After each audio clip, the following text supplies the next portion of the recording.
Kumusta na po kayo mga kaibigan, mga ginigiling naming taga-subaybay?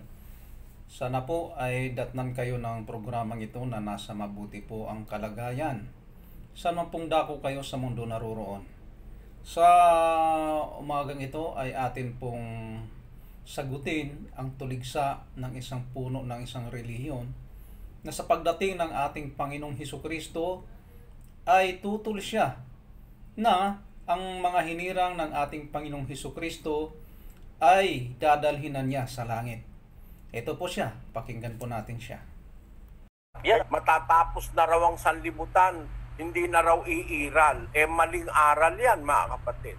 Alam nyo kasi, pagbabalik ni Kristo, hindi pa naman po magwawakasan sanlibutan. Basahin natin ang Apokalipsis 24. At nakakita ako ng mga luklukan, at may mga nagsisiluklok sa mga ito. Sila'y pinagkalooban ng paghatol, at nakita ko ang mga kaluluwa ng mga pinugutan ng ulo dahil sa patotoo ni Jesus at dahil sa salita ng Diyos, at ang mga hindi sumamba sa hayop o sa kanyang larawan man, at hindi tumanggap ng tanda sa kanilang noo at sa kanilang kamay. At sila'y nangabuhay at nagsipagharing kasama ni Kristo sa loob ng 1,000 taon. Ayon, ang liwanag. Pagkabuhay pa lang mag-uli, nung mga namatay kay Kristo, aagawin, tapos kasama yung mga buhay, magkakatipon, maghahari sila sa loob ng 1,000 taon. Di hindi pa magwawakasan sa libutan, maghahari pa nga ng 1,000 taon ng Panginoon Kristo At dito yun sa lupa, maghahari sa lupa. Yun po ang paliwanag ng puno ng isang relihiyon kung bakit sa kanila dito sa lupa maghahari ang ating Panginoong Hesukristo sa loob ng 1,000 taon. At ang kanilang batayan dito po sa Apokalipsis 20 talatang 4.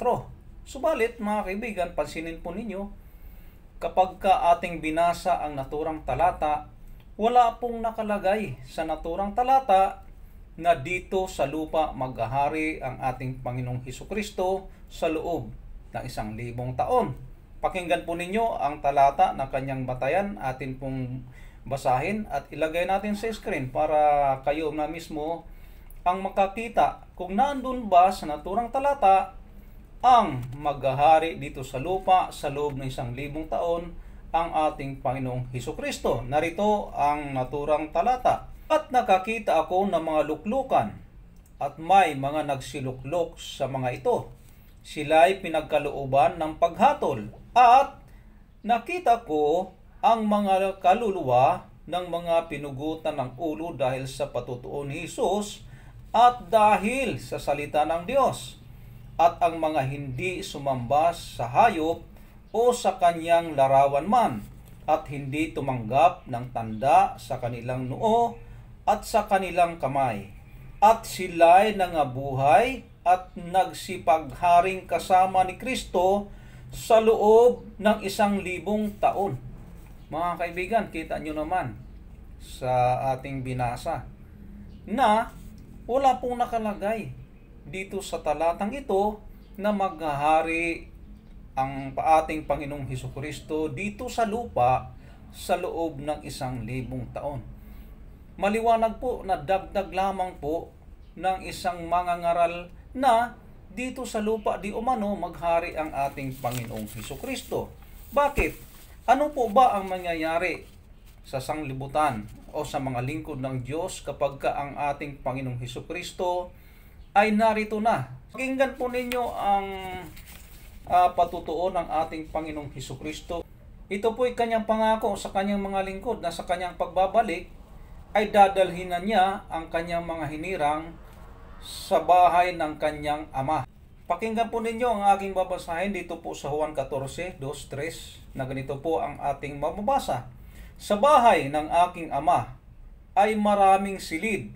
Kung hindi ito totoo, sasabihin ko ba sa inyong pupunta ako roon upang ipaghanda ko kayo ng inyong matitirhan? At kapag naipaghanda ko na kayo ng matitirhan, ako'y babalik at isasama ko kayo upang kayo'y makapiling ko kung saan ako naroon. Mga kaibigan, ito po ang patutuo ng ating Panginoong Hesukristo na sa kanyang pagbabalik muli dito sa lupa ay dadalhin na niya ang kanyang mga hinirang doon sa bahay ng kanyang ama. Nasaan po ba ang bahay ng kanyang ama? Ayon sa Mateo 6:9, ang bahay ng ating Panginoong Diyos ay nasa langit. Kaya, hindi po mananatili sa loob ng 1,000 taon o maghahari pa ng 1,000 taon ang ating Panginoong Hesukristo dito sa lupa. Kaya, sa pagdating ng ating Panginoong Hesukristo, dadalhin na niya ang kanyang mga hinirang upang doon makasama niya sa langit at maghahari sa loob ng 1,000 taon. Ano po ba ang magaganap sa kanyang pagbabalik dito sa lupa? Pakinggan po ninyo ang aking babasahin dito po sa unang Tesalonica 4, talatang 17 ay ganito po ang ating mababasa. Pagkatapos nito, tayong mga buhay at naririto pa ay kasama nilang aagawin sa mga alapaap upang salubungin natin ang Panginoon sa hangin. Sa gayon, makakasama natin ang Panginoon magpakailanman. Mga kaibigan, ayon po mismo sa ating nabasa, pagdating ng ating Panginoong Hesukristo ay sasalubong ang kanyang mga hinirang sa hangin at aagawin sa mga alapaap. Sapagkat wala na po dito sa lupa ang mga hinirang niya, mga kaibigan. Kaya malinaw na hindi po dito sa lupa maghahari ang ating Panginoong Hesukristo sapagkat ayon sa kanya, dadalhin na niya sa bahay ng kanyang ama na kanyang inihanda ang kanyang mga hinirang. At pagdating niya, sasalubong ang kanyang mga hinirang sa hangin, agawin sa alapaap upang makasama niya pa hanggang kailanman. Kaya malabo po talaga yung aral ng puno ng isang relihiyon, na dito sa lupa maghahari ang ating Panginoong Hesukristo.